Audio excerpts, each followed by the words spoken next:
fine people, welcome back to the channel. Welcome back to another box to box. I know I said it's only for the big 6 games, but it's against a club that, listen, within their own right, might have something to say about that big 6 tag in the upcoming near future. Look, Matty in the building. You know who Matty is, people. Go show his channel some love, doing big things for the Newcastle community, the Newcastle fans. But first and foremost, Matty, how's things? How's everything? Yeah, all good, mate. I'm excited for this one. I'm glad you mentioned a little honourable mention for the Big 6 there, because, you know, we're trying to break in. I think we have. No one cares about my name anymore. See, I mean, everyone's laughing at them every week. Spurs trying to do a little comeback under the, choo-choo and all that, and I'm not having it. So we're the main ones, mate, now. Do you know what I mean? We're right in the mix, I think. I don't even know how Tottenham got in it, mate. So listen, I'm with you on that one. But you're excited about Sunday, yeah? Because obviously, so far this season, Newcastle, what is it? 5 points, 6 points out of the first 6 games of the season. Hasn't gone the best of ways, but after the summer, after the way Isak went about and the search for a striker replacement, not only for him but for Wilson as well, with all things happening late and still, a couple injuries as well. We've got a few injuries of our own. So are you still excited moving forward? Nothing to worry about. Do you expect it to all balance out come the end of the season and you'll be there or thereabouts again? I hope so. It's been a tough start. Listen, no doubt we had that hangover from the Isak saga this summer. You're never going to see anything like that again, probably. You know what I mean? The whole British record fee, him going on strike, just an absolute nightmare, to be honest. And obviously, it left it dead late for us to get any sort of replacements in. Wissa on deadline day, who's been injured. He hasn't even kicked the ball for Newcastle. He got injured for DR Congo on international duty. He's out for 5 weeks. That's a massive loss when we've got Champions League games, because if he had played against Barcelona, who knows? Do you know what I mean? Because Gordon, as a makeshift striker, was missing chances. And we've got to give Big Nick time to settle in. Voltemada scored on his debut, looked good against Wolves, but he's struggling to adapt to the physicality of the league. Eddie Howe said he's cramping up, he's managing his minutes. So we've got to be patient. And we've had some tough games, though. Listen, the table doesn't look great at the minute, but Villa away, start of the season, we should have beat them, to be honest. Liverpool, we should have got something. Last second winner. Definitely. And then last week, same again. We've had 3 0-0s on the road in a row. Leeds away, just because we didn't have a striker. Bournemouth last week, 0-0. Baltimore should have had a pen. So, listen, it's been a slow start. We're going to have to let the new lads bed in. But throughout the season, depending on what happens with Champions League and stuff, and hopefully no more injuries to a big extent anyways, I think we'll be good, man. I think we'll be right up there again. Top 6, top 7. Yeah, you mentioned that Liverpool game, and obviously, as an Arsenal fan, paying close attention to Liverpool already. Yeah, that game felt like, having watched it, you deserve something out of it.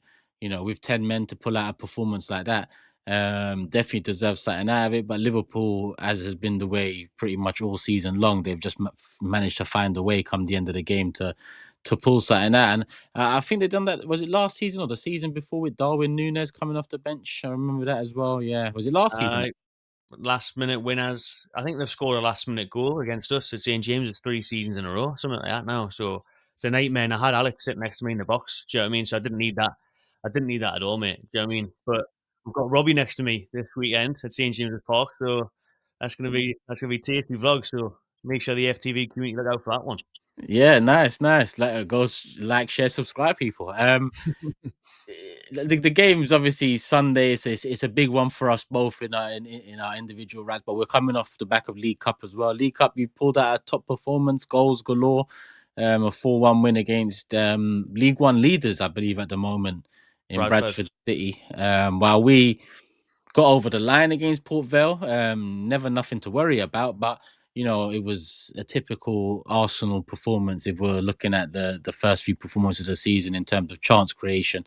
But talk to me about that Bradford game. Any takeaways that as an Arsenal fan we should know about, worry about? Anything you took from that on Sunday you'd like to see applied? Good to see a bit of strength and depth, to be honest. William Asula got a chance to start, young striker, third choice striker now. He came in, scored a brace. Joe Linton scored a brace. And we've got some options in defence now. Shaw's injured slash suspended at the minute with that concussion rule. Dan Burn got rested yesterday. Malik Chow, the new signing from Milan, came in. We're looking good. We're looking balanced. You know, Tino Livramento, Lewis Hall, the young fullback. Your ex-keeper Ramsdale came in for his first start last night. Didn't have much to do, to be honest, but looked tidy with the ball at his feet. And yeah, we're just waiting for the wingers to produce a bit more, though, Turkish. Do you know what I mean? Like Gordon and Anthony Alanga, we know what they bring. We know they're going to be ferocious. They're going to be full of pace. They're going to get in behind with their energy. But the end product hasn't been there so far this season. Like, but mentioned strength and depth. You know, you got Jacob Murphy there, who's still banging in assists and goals as well. So the big improvement for Newcastle, even with Wissa being injured and stuff, and one or two others, is that we've got a bit more options now. You mentioned your wingers and the need for a better end product. We could say the same over here generally of the attack, but listen, I speak for myself and a lot of us over here at Arsenal who look at it more tactically now, considering that over the last couple of years we have regressed in an attacking sense, but become even more solid in a defensive sense. We're looking at the final third now as a tactical Arteta problem more so than an individual problem, or I am at least. Let me speak for myself. What about you? Because Eddie Howe at Newcastle, he was known for settling the ship initially and building out from defence, and you've had a quality attack over the last couple of years as well. Is it a tactical thing? Is it a personnel thing? Is it a getting over Isak thing that you lot need to get over in that final third? It's the complete change of play now with Voltemada. He looks more like a 10. We've seen it a lot for Germany. You know, he drops deep, he gets involved that way. He's not going to be like a poacher like Isak. So we're having to adapt, and we haven't had a preseason to do that. He's been thrusted in. We haven't had many games. We're playing twice a week, so there's not many sessions on the training ground to work with that. So I think it's going to take time with Nick Voltemada in the forward line. But if anyone can do it, it's Eddie Howe, man. Because I tell you, I'll sing his praises all night long, mate, for years on end. I mean, he's been amazing. He's won us our cup. He's got Champions League 2 out of 3 seasons. He's improved every play on the pitch. Nobody wanted Jacob Murphy years ago. Nobody wanted Joe Linton, Dan Burn. These players are now internationals. Joe Linton's playing for Brazil. Dan Burn's playing for England. It's mental. And that's all because of Eddie Howe. Like, what's the future looking like with Eddie Howe in terms of we all know Newcastle got taken over. We all know over the years you've built a solid squad, got into Champions League, got back into Champions League. Is there a next step? Is there what do you expect next from Newcastle and obviously Eddie Howe? To hopefully spend the Isak money wisely.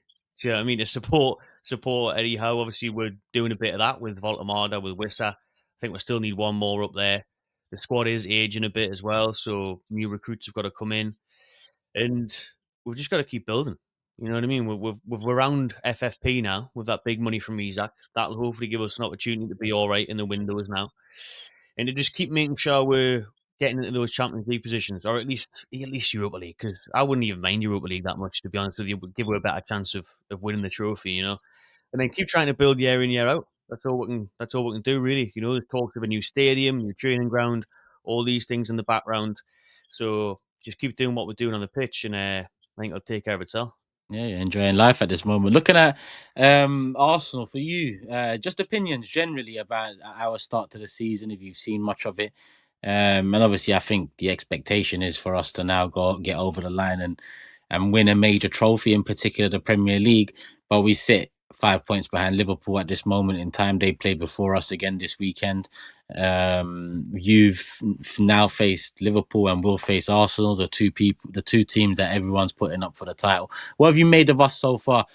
Is there anything to worry about for us fans from a neutral perspective? Have you seen anything different from Mikel Arteta this season so far? I think you have to be like us a little bit in the sense of patience, because Gyökeres coming in, Eze obviously getting his first goal last night, but you've made a lot of changes as well, midfield and stuff as well, and a couple of centre backs. So that's going to take time. But the problem is when you've got Liverpool, luckily winning every week, do you know what I mean? Scraping wins out of nowhere, but getting the job done. Listen, that's what champions do. They've got the job done. You can call it luck, you can call it whatever. The classic Fergie times now, slot time. Winning games, they're getting it done. But that's the worry, because realistically, they shouldn't be on 15. They may be on 12, something like that, but you shouldn't be 5 points behind them. But also, Arteta's got to take some blame, man. I've been saying, I said it in the summer when I was in the studios we used a lot, and I did a thing with James. I was saying it, he's not the man. Also, fans, a lot of you may hear it in the comments now, and I'm not going to get subscribers, but I'll just say it how it is. I'll say how it is. He's not the man. For those ones that love Arteta, he's not the man. He's not going to get you a Premier League. I guarantee it. He may get you a cup. We couldn't do it last year against Eddie Howe, could he? But he may get you a cup. You know, he may do something, but I can't see it. I just think he's not brave enough. I think you've seen it in some games this season. He should have went for the jugular. He really should have. There's games where he's held back a little bit, plays too many defensive minded players. And I think he's quite happy sometimes to just be like, well, that was all right, 1-1, or we'll try and nick a 1-0. Instead of just going for it. He's got to go for it more. And it's going to be too late if he carries on like this. Well, what would you know how we've gone about winning the majority of our games over the past 2 seasons, and now this one so far with a base, a structure, the defensive side of things. This season, midfield's come up a few times in team selection. Matty, let me ask you, if he was to start Rice, Zubimendi, Marino, we know what that's all about. We know that is control, contain, get physical. And more often than not, over the last couple of years, we've won the games because, we've been up there. But the argument from us or me has been open up, loosen up a little bit, which I guess he tried to do with the Port Vale lineup, but it didn't translate into a better, efficient performance in the final third. What would you, as a Newcastle fan, be more worried about? Seeing us set up with that physical free that tends to do the job for Arteta, over time it has anyway, or if he was to throw Eze into the mix as a number 10? I'd be more worried about Eze. I'd be more worried about danger because, listen, a point for us wouldn't be too bad at all against Arsenal, even though we're looking for 3 wins in a row against you at St James's Park. That midfield, though, you kind of probably are going to have to play it that he's been going for, the physicality, because you know what our midfield's all about. You got Big Joe Linton, just people's elbowing everyone, smashing into everyone. You got Bruno Yeah. Guimaraes trying to control things. Sandro Tonali, nice little Italian maestro in there. So it's probably going to work out well for you to have that midfield, but But it then again, won't Matty, break it sorry, down. sorry to cut you, but then again, as much as I say it's worked for Mikel over the years, I mean that in totality. Against Newcastle, our record in the last year and a half, over 4 games, I don't think we've scored No, at you haven't. Saint James. So maybe it is time to test a different type of water against Newcastle this Sunday, and maybe that is to take it to them at St James Park, because I think a couple of years ago when we did beat you towards the end of 22-23 season, it was more of a it felt like more of a, I don't know, attacking approach to the game. And James reminded me today that at the end of that game, Mikel said, listen, you can't go up physical against Newcastle, you'll lose that. So we had to do something different. So it's really interesting to me now, 2 years on, with all the attacking signings we've made, to see what he does off the back of those quotes a couple of years ago. Key threat for you. I mean, if there's one player, we saw Saka come back last week. You mentioned Eze starting, would be a threat. Martinelli's come off the bench a couple of times and scored. Victor Gyökeres has got 3 and 5. Sometimes he's spoken highly of, sometimes he's bantered online. But he's got 3 and 5, which is a good record so far. Who are you most worried about in the Arsenal lineup? I'm looking at Martinelli as a bit of a threat, just because I've seen what he's been on the last couple of weeks, and form is so important. Do you know what I mean? So I think he's going to carry that into it. He looks like he's got a bit of a point to prove this season. You need that. Listen, that's what happens when you sign strength and depth. Gives people a kick up the arse, and he would have definitely needed that. Gyökeres, people can banter him and stuff, but at the end of the day, what do you want your strikers to do? Score goals. He's scoring goals, so he could get in there and do that.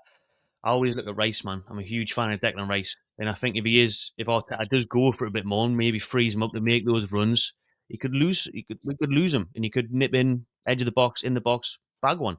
So you've got some really good players, man. Of course you have. That's why you're going for the league. So there's a couple we have to keep an eye on.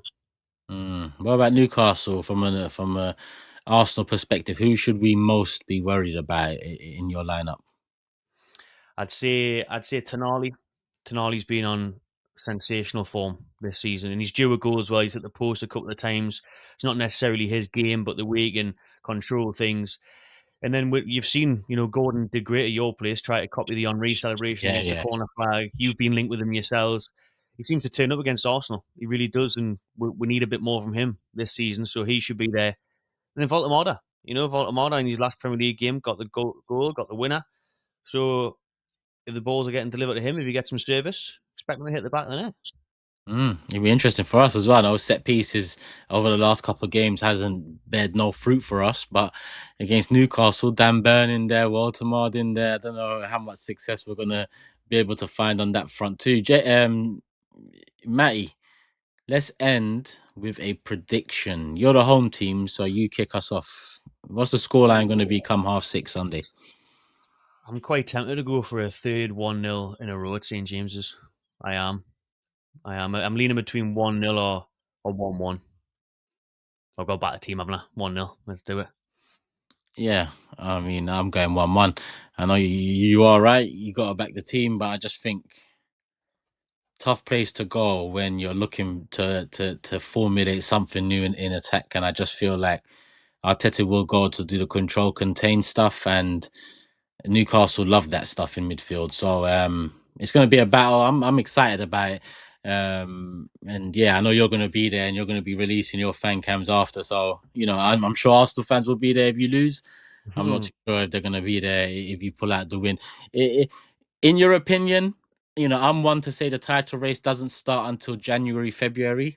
If you're there or thereabouts, then that's when the race starts. I think these are all the prelims. This game on Sunday for Arsenal is, to a lot of fans, make or break in terms of this season going 8 points behind Liverpool, 7 points behind Liverpool so early on when they haven't clicked yet. Could be very fatal. Do you see it like that from outside, or is that nonsense? Too early to panic about that? I'd say you'd have to get at least a result. You have to get at least a draw. But I was going to say who have Liverpool got this weekend, but you know what it is, Turkish. It doesn't even matter because they'll just win the last minute. They'll just do something to get the job done. So that's your worry. If they're playing Saturday, are they, Liverpool? Palace, yeah, Palace away. So you'll see where they're at come kick off on Sunday. And if you're 8 points behind, you have to pull some out of the bag, man, because it will get too far too soon. Yeah, and that's without Isak even hitting the ground yet. And I know we both hope that he hits the ground and doesn't start running and starts walking backwards. But yeah, the likelihood of that, yeah, quality player. Anyway, Matty, pleasure as always. Let them know where they can find you. We'll put it in the description anyway. The Magpie Channel TV on YouTube and make sure you tune in, because on Sunday we'll have those fan cams once again, and it should be nice. Last couple of years have been very nice, so I look forward to it. Cheers, mate. Look at him. Yeah, go show him some love though, Matty, man. Genuine guy, real guy, lovely to talk to. Pleasure as always, Matty. People, go subscribe, hit the like button here. Make sure you're subscribed here as well. Love for the love. Give us your predictions, thoughts, and all of that on Newcastle too. We'll be back when we're back. Peace. We're out.